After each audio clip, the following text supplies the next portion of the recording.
ఎందుకంటే ఒక్కసారి ఆలోచించాలి వైసీపీ పార్టీ వాళ్ళు. జగన్మోహన్ రెడ్డి గారు అధికారంలోకి వచ్చిన తర్వాత 2019లో ఆయన వచ్చినప్పుడు ఏమీ చేయలేదు.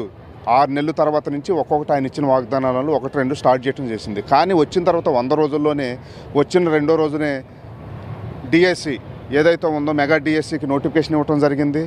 మరి ల్యాండ్ టైటిలింగ్ ల్యాండ్ రద్దు చేస్తామని చెప్పారు, దాన్ని రద్దు చేయడం జరిగింది. అన్న క్యాంటీన్ని పునఃప్రతిపాదిస్తామని చెప్పడం జరిగింది, దాన్ని చేయటం జరిగింది. స్కిల్ డెవలప్మెంట్ సెంటర్లు ఏవైతే ఉన్నాయో వాటిని తిరిగి ప్రారంభించడం జరిగింది. పెన్షన్లు మరీ ముఖ్యంగా 4,000 రూపాయలు చేసి ఒకేసారి 7,000 రూపాయలు పెంచడం జరిగింది. మీరు పంచలేరు, మీ వల్ల కాదు అని చెప్పేసి ఎలక్షన్ ముందు వైసీపీ ఏదైతే డ్రామాలు ఆడిందో వాటిలన్నింటినీ కూడా కాదనుకొని చెప్పేసి మేము చేయగలమని చెప్పేసి నిరూపించిన ప్రభుత్వం ఇది. కానీ జగన్మోహన్ రెడ్డి గారు చేసిన ప్రతి తప్పిదాన్ని కూడా వీళ్ళు చేస్తున్నట్టు, అంటే జగన్మోహన్ రెడ్డి గారు చేసిన తప్పిదాల నుంచి వాళ్ళు ఏమీ నేర్చుకోకుండా ఇప్పుడు ఇవన్నీ కూడా ఈ ప్రభుత్వం మీద నెట్టే ప్రయత్నం చేస్తున్నారు. అదే జరుగుతుంది. అంటే ప్రతి ఒక్క విషయాన్ని